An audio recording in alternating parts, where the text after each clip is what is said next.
ಗೆಳೆಯರೇ, ಎಲ್ಲರಿಗೂ ನಮಸ್ಕಾರ. ಅವತ್ತು ಶನಿವಾರ ರಾತ್ರಿ 11 ಗಂಟೆ ತುಂಗಭದ್ರಾ ಜಲಾಶಯದ 19ನೇ ಕ್ರಸ್ಟ್ ಗೇಟ್ನ ಚೈನ್ ಲಿಂಕ್ ಮುರಿದು ಹೋಗಿ ರಾಜ್ಯಾದ್ಯಂತ ಸುದ್ದಿಯಾಗಿತ್ತು. ಇದರಿಂದಾಗಿ ಜಲಾಶಯದ ಸುತ್ತಮುತ್ತಲಿರೋ ಜಿಲ್ಲೆಗಳು, ನೆರೆಯ ಆಂಧ್ರ ಮತ್ತು ತೆಲಂಗಾಣದ ರೈತರಲ್ಲಿ ಆತಂಕ ಸೃಷ್ಟಿಯಾಗಿತ್ತು.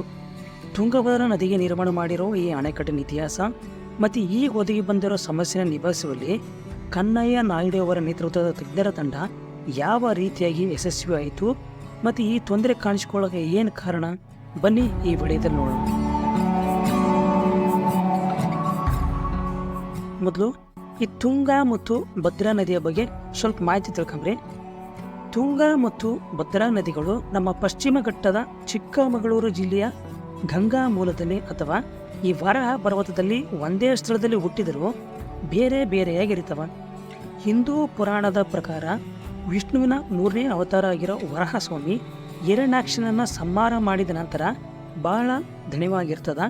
ಅವರು ವರಹ ಪರ್ವತದಲ್ಲಿ ವಿಶ್ರಾಂತಿ ಮಾಡುತ್ತಿದ್ದಾಗ ಅವರ ನೆತ್ತಿಯಿಂದ ಎಡಬದಿಗೆ ಹರಿಯುವ ಬೆವರು ತುಂಗಾ ನದಿಯಾಗಿ, ಬಲಬದಿಗೆ ಹರಿಯುವ ಬೆವರು ಭದ್ರಾ ನದಿಯಾಗಿ ಹರಿತವ ಅನ್ನೋದು ಒಂದು ನಂಬಿಕೆ. ಈ ಎರಡೂ ನದಿಗಳು ಒಂದೇ ಸ್ಥಳದಲ್ಲಿ ಹುಟ್ಟಿದರೂ ಇದರಲ್ಲಿ ಒಂದಾದ ತುಂಗಾ ನದಿ ಶೃಂಗೇರಿ, ತೀರ್ಥಹಳ್ಳಿ, ಶಿವಮೊಗ್ಗದ ಮೂಲಕ ಹರಿದು ಕೂಡ್ಲಿಗೆ ಬರ್ತದ. ಶಿವಮೊಗ್ಗದ ಗಾಜನೂರು ಬಳಿ ಈ ನದಿಗೆ ಅಡ್ಡಲಾಗಿ ಒಂದು ಅಣೆಕಟ್ಟನ್ನು ನಿರ್ಮಾಣ ಮಾಡಲಾಗಿದೆ. ಈ ಅಣೆಕಟ್ಟಿನಲ್ಲಿ ಸುಮಾರು 3 TMCಗೂ ಅಧಿಕ ಪ್ರಮಾಣದ ನೀರನ್ನು ಸಂಗ್ರಹಣೆ ಮಾಡುವ ಸಾಮರ್ಥ್ಯವನ್ನು ಹೊಂದಿದೆ.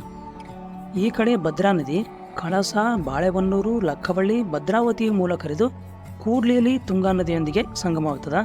ಈ ಭದ್ರಾವತಿ ನದಿಗೆ ಚಿಕ್ಕಮಗಳೂರು ಜಿಲ್ಲೆಯ ತರೀಕೆರೆ ತಾಲೂಕಿನ ಲಕ್ಕವಳ್ಳಿ ಬಳಿ ಒಂದು ಅಣೆಕಟ್ಟನ್ನು ನಿರ್ಮಾಣ ಮಾಡಲಾಗಿದೆ. ಇದರಲ್ಲಿ 71.5 TMCಯಷ್ಟು ನೀರನ್ನು ಸಂಗ್ರಹಣೆ ಮಾಡಬಹುದು.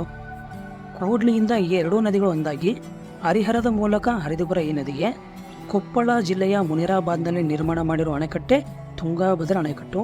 ಇಲ್ಲಿಂದ ಇದು ಮಂತ್ರಾಲಯದ ಮೂಲಕ ಹರಿದುಕೊಂಡು ಹೋಗಿ ಆಂಧ್ರ ಪ್ರದೇಶದ ಕರ್ನೂಲು ಜಿಲ್ಲೆಯ ಸಂಗಮೇಶ್ವರದ ಬಳಿ ಕೃಷ್ಣಾ ನದಿಯೊಂದಿಗೆ ಸಂಗಮವಾಗ್ತದೆ.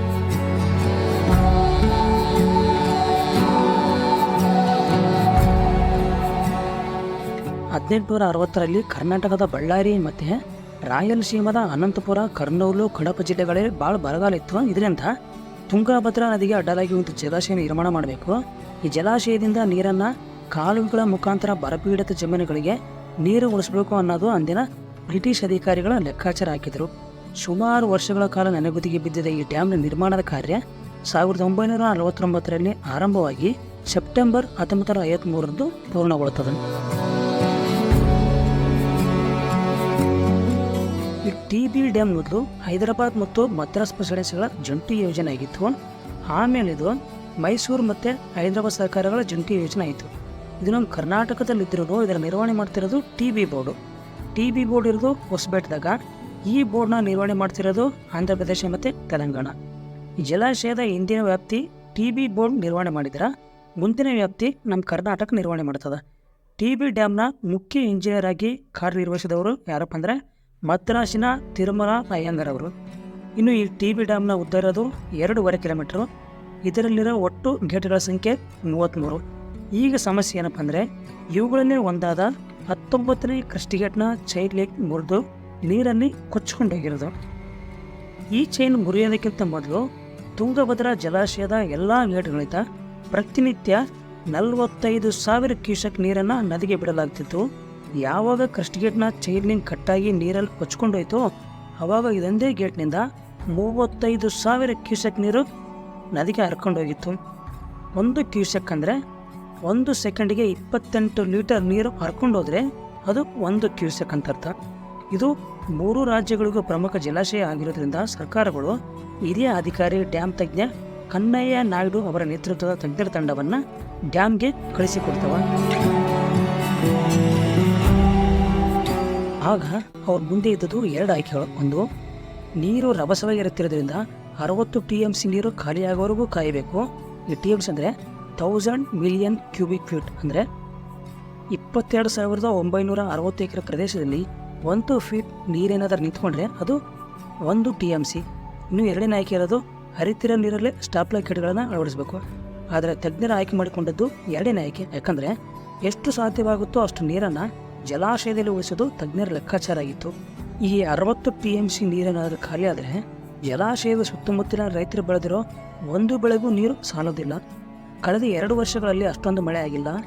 ಈ ವರ್ಷ ತುಂಗಭದ್ರಾ ಜಲಾಶಯ ಭರ್ತಿಯಾಗ್ಯದ. ಈ ವರ್ಷನಾದರೂ ಉತ್ತಮ ಬೆಳೆ ಬೆಳಿಬೋದು ಅನ್ನೋ ನಿರೀಕ್ಷೆಯಲ್ಲಿ ರೈತರಿದ್ದರು. ನಮ್ಮ ರಾಯಚೂರು, ಬಳ್ಳಾರಿ, ಕೊಪ್ಪಳ, ವಿಜಯನಗರದ ರೈತರು ತಮ್ಮ ಬೆಳೆಗಳಿಗೆ ಇದೇ ನೀರನ್ನು ನಂಬಿಕೊಂಡು ಜೀವನ ಸಾಗಿಸ್ತಿರೋದು. ಈ ಜಲಾಶಯ ಆಂಧ್ರ, ತೆಲಂಗಾಣ ಮತ್ತು ಕರ್ನಾಟಕದ 6 ಲಕ್ಷಕ್ಕೂ ಅಧಿಕ ಬೆಳೆಗೆ ನೀರು ಉಣಿಸ್ತದ. ಈ ಜಲಾಶಯದ ಸುತ್ತಮುತ್ತ ಅತಿ ಹೆಚ್ಚಾಗಿ ಬೆಳೆ ಅಂದರೆ ಅದು ಭತ್ತ. ಇನ್ನು ಈ ಜಲಾಶಯದ 133 TMC ನೀರಿನ ಸಂಗ್ರಹಣ ಸಾಮರ್ಥ್ಯದಾಗ ಈಗಿರೋದು 105 TMC ಮಾತ್ರ. ಮಿಕ್ಕಿದ್ದು ಹೂಳು ತುಂಬಿಕೊಂಡು ಬಿಟ್ಟದ. ನಮ್ಮ ನಾಯಕರು ಈ ಹೂಳನ್ನು ತೆಗೆಸೋ ಗೋಜಿಗೆ ಹೋಗಲ್ಲ. ಯಾಕಂದ್ರೆ ಅದನ್ನು ತೆಗೆಸೋ ಖರ್ಚಲ್ಲಿ ಹೊಸ ಡ್ಯಾಮ್ನೇ ನಿರ್ಮಾಣ ಮಾಡ್ಬೋದು. ಈಗ ಈ ಡ್ಯಾಮ್ನಲ್ಲಿ ಹೂಳು ತುಂಬಿ ನಷ್ಟ ಆಗುತ್ತಿರೋ ನೀರನ್ನು ಸರಿದೂಗಿಸೋ ಸಲುವಾಗಿ ತುಂಗಭದ್ರಾ ನದಿಯ ಎಡದಂಡೆ ಕಾಲುವೆ ಮೂಲಕ ಕೊಪ್ಪಳ ಮತ್ತು ರಾಯಚೂರಿನ ಜಮೀನುಗಳಿಗೆ ನೀರು ಬಳಕೆ ಮಾಡೋಕ್ಕೋಸ್ಕರ ಗಂಗಾವತಿ ತಾಲೂಕಿನ ನವಲಿ ಬಳಿ ಒಂದು ಸಮಾನಾಂತರ ಜಲಾಶಯ ನಿರ್ಮಾಣ ಮಾಡಬೇಕನ್ನೋದು ರೈತರ ಬಹುದಿನದ ಬೇಡಿಕೆ. ಇದು ಕಾಗದದ ರೂಪದಲ್ಲಿದ್ದು ಯಾವಾಗ ಕಾರ್ಯರೂಪಕ್ಕೆ ಬರುತ್ತೋ.